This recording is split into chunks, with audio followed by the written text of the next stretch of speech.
Welcome back to the deep dive.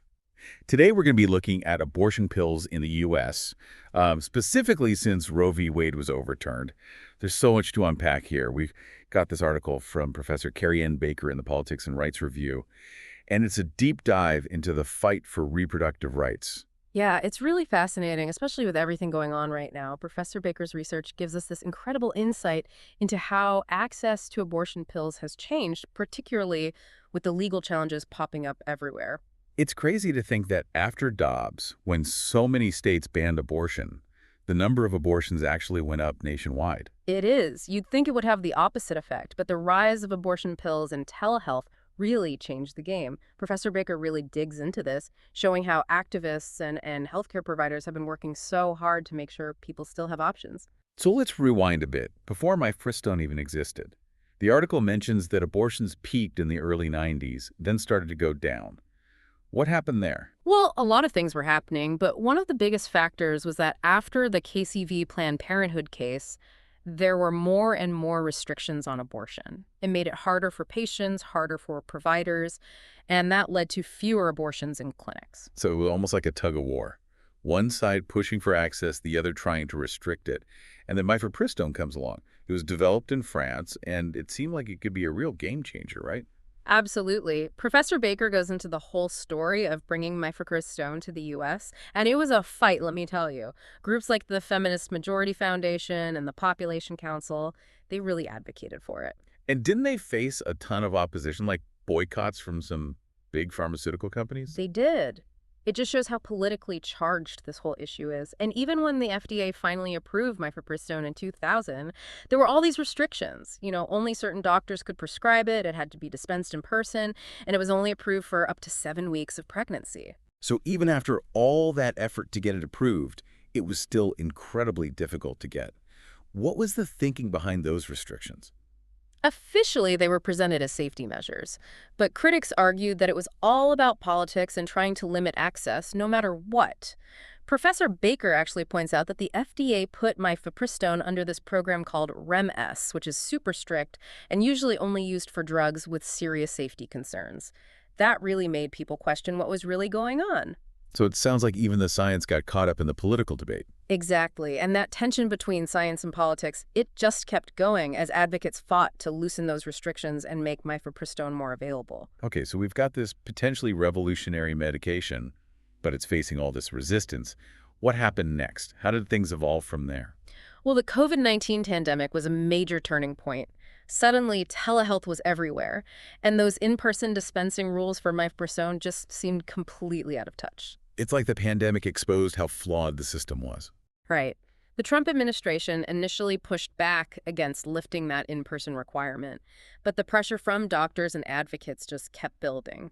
Finally, things started to shift, and access to abortion pills through telehealth opened up, even in states where access was already really limited. I bet that was a huge victory for those who'd been pushing for greater access. It was. It really set the stage for the post-Dobbs reality that we're seeing now. Organizations like Plan C and Aid Access, they really stepped up to use telehealth and make sure abortion pills were available in every state. Wow, so they found ways to get around those legal restrictions and make sure people could still access care. Mm. But I imagine this didn't come without its own challenges, right? Oh, definitely. The fight's not over, and in a post-Roe world, it's even more complicated. Hmm. Professor Baker's research talks about these new organizations popping up, offering support and information about self-managed abortion with pills. It's all about adapting to this new landscape. So it's like this whole network has emerged to address the gaps in the system. What kind of challenges and new approaches are we seeing now? Well, that's where things get really interesting. From legal battles over these new methods to online pharmacies gaining traction, the landscape is constantly shifting. It's amazing to see people finding ways to get care even with all these obstacles. It really shows how dedicated people are to reproductive rights. Yeah, it's inspiring. But this whole concept of self-managed abortion raises some questions for me. What does that even mean in practice? Are there legal or ethical issues with that? That's a great question. When Professor Baker talks about self-managed abortion, she means people getting and using abortion pills outside of like a traditional clinic or doctor's office. This might involve ordering pills online from other countries or getting them from, networks within their community. So they're basically taking their healthcare into their own hands. Exactly. And it's becoming more and more common in states where abortion is really restricted.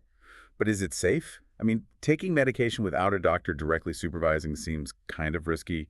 I can see why you'd say that, and those who are against abortion access definitely play up that fear. They'll say it's dangerous and irresponsible, but actually there's tons of research, some of which Professor Baker cites, showing that medication abortion is very safe and effective when used properly. Actually, it's safer than a lot of common over-the-counter medications. Wow, so the science backs it up. Yeah. But what about the legal side of things? Are there states where doing this is straight up illegal? Unfortunately, yes. There are states that have passed laws making self-managed abortion a crime. The penalties vary. Some places it's just fines, others it could mean jail time. That's scary. Are these laws being challenged at all? They are. Legal experts argue that these laws go against our constitutional rights to privacy and bodily autonomy, and they say that it creates this fear, like people won't even seek medical help if there are complications because they're afraid of getting in trouble. It sounds like a legal nightmare. What about healthcare providers? Are they at risk if they just give information about self-managed abortion? That's another point of contention. Some states have tried to pass laws that would punish doctors or nurses, anyone in healthcare really, just for talking about self-managed abortion, even if they don't actually provide the medication. That feels like a direct attack on free speech. A lot of legal scholars agree with you. They say it violates the First Amendment and sets a dangerous precedent by trying to control what information people can access about their healthcare options. So you've got this clash between those who want to expand access and those trying to restrict it. It's really interesting, but also kind of depressing. I get that. And it's important to remember this fight isn't just happening in courts and legislatures, it's happening in communities all over, where people are coming together to support each other and share information. Professor Baker highlights these online platforms and networks that are popping up, and they're really crucial for people trying to navigate this complex and often hostile landscape. Can you give some examples of what kind of support these networks offer? Sure. They offer a lot of different services, from accurate information about medication abortion and how to use it safely, to connecting people with legal resources and even emotional support. They're also really important in fighting misinformation and stigma, which can be really bad online. It's almost like an underground network for support and resistance has formed. I like that analogy. Yeah. It really speaks to the power of people coming together even when things seem impossible. So we've talked about the challenges, but what about some of the innovations? Are there any new technologies or approaches making a difference? Absolutely. One of the biggest innovations has been online pharmacies offering abortion pills through telehealth consultations. Yeah, I've heard about those. They've been in the news a lot lately. For good reason. They provide a safe and convenient way to get medication abortion, especially for people in rural areas or those who have a hard time getting to a clinic. So they're filling the gap left by all the clinic closures and restrictions on in-person care. Exactly. And they often offer the medication at a lower cost than traditional clinics, making it more affordable for people without insurance. That's a big deal, especially with how expensive abortion care can be. Absolutely. It's another example of how technology can help people get around legal barriers and access essential healthcare. I'm sure those online pharmacies are facing their own set of challenges, though, right? Oh, yeah, totally. They're a major target for anti-abortion groups and lawmakers who want to shut them down. What kind of tactics are they using? Well, they've tried a lot of things. They try to pass laws to ban them from giving out abortion pills. They pressure companies that process payments to block transactions for those services. They're pretty relentless. It's like they're trying to cut off access at every turn. Sadly, that's true. But those who support reproductive rights are fighting back. They're challenging these restrictions in court and working to protect the right of these online pharmacies to operate legally. So it's an ongoing battle. It is. And it's one that will likely continue for a long time. But what's clear from Professor Baker's research is that the fight for reproductive rights is far from over.